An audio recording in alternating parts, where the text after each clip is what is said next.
Já parou para pensar que boa parte do nosso dia é, na verdade, controlada por uma força meio invisível? Pois é, a gente vai mergulhar fundo na ciência por trás dos hábitos, entender como dá para subir o controle de vez. Olha só que dado maluco! Pesquisas mostram que 45% das nossas ações diárias não são decisões que a gente para e pensa para tomar, são hábitos. Quase metade do nosso tempo acordado a gente está vivendo no piloto automático. E isso leva a gente para uma pergunta, bem, fundamental. Se tanta coisa que a gente faz é automática, quem é que está no comando de verdade? Até que ponto a gente é mesmo o arquiteto da nossa própria vida? Basicamente, um hábito é o cérebro entrando em modo de economia de energia. Pensa nele como um atalho. Em vez de ficar calculando o mesmo caminho todo dia, o cérebro simplesmente cria uma trilha automática para esses comportamentos que a gente repete, sabe? E aí sobra mais espaço na cabeça para pensar em coisas novas mais complicadas. Para a gente entender como funciona esse tal de piloto automático, a gente precisa dar uma espiada lá dentro do cérebro. Lá, tem dois sistemas que vivem numa disputa constante pelo controle das nossas ações. É como se a gente tivesse o piloto e o piloto automático. O piloto é a nossa consciência, aquela que pensa, que delibera. É tipo um motorista que está aprendendo a dirigir. Lento, super cuidadoso e que gasta uma energia danada. Já o piloto automático, esse é o motorista experiente. Ele é rápido, eficiente e age quase sem pensar.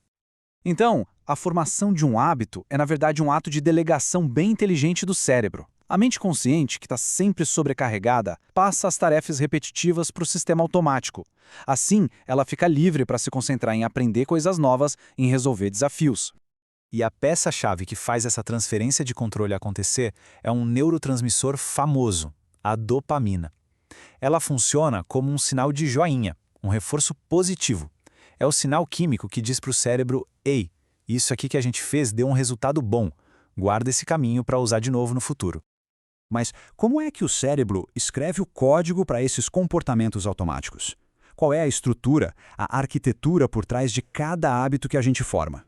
A resposta está num padrão neurológico super simples de 3 etapas, que a gente chama de loop do hábito. Imagina o café da manhã. O gatilho pode ser o cheiro de café fresco. A rotina é o ato de preparar e tomar o café.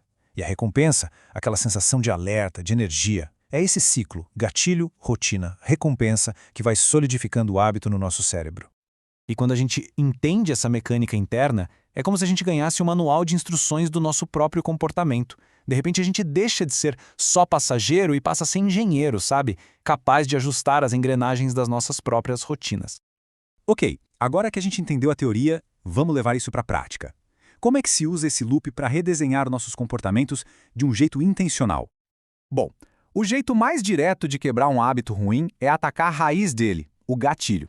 É simples. Se o pote de biscoitos não está em cima da mesa, o piloto automático de comer um docinho nem chega a ser acionado. É por isso que grandes mudanças de vida, tipo mudar de cidade ou de emprego, são momentos ótimos para mudar hábitos. O ambiente antigo, cheio de gatilhos, simplesmente some.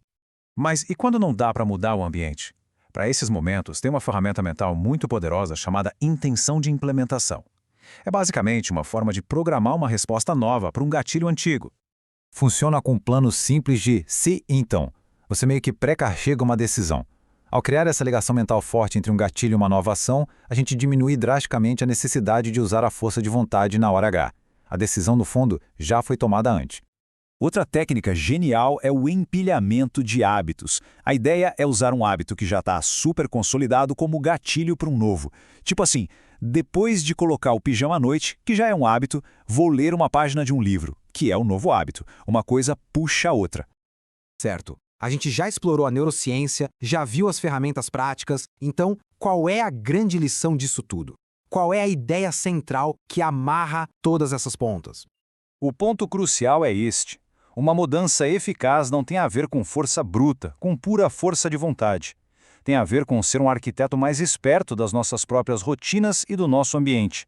É sobre projetar sistemas que trabalhem a nosso favor e não contra.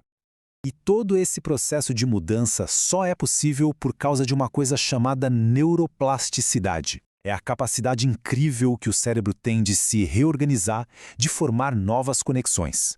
Nossos cérebros não são de pedra, eles estão o tempo todo se adaptando. E quando a gente entende esses princípios, a gente vira uma espécie de jardineiro da nossa própria mente. Dá para a gente podar os caminhos neurais dos hábitos ruins e cultivar trilhas novas, mais saudáveis e produtivas. A gente se torna um participante ativo na nossa própria reprogramação. Isso tudo nos leva a uma última ideia, uma mudança de perspectiva para a gente levar daqui para frente. A verdadeira mudança, no fim das contas, não vem da força de vontade, mas sim de um design inteligente. Quando a gente adota essa mentalidade de arquiteto, as possibilidades se tornam infinitas. A questão, então, não é se a gente consegue mudar, mas sim qual arquitetura de hábito será a primeira a ser redesenhada.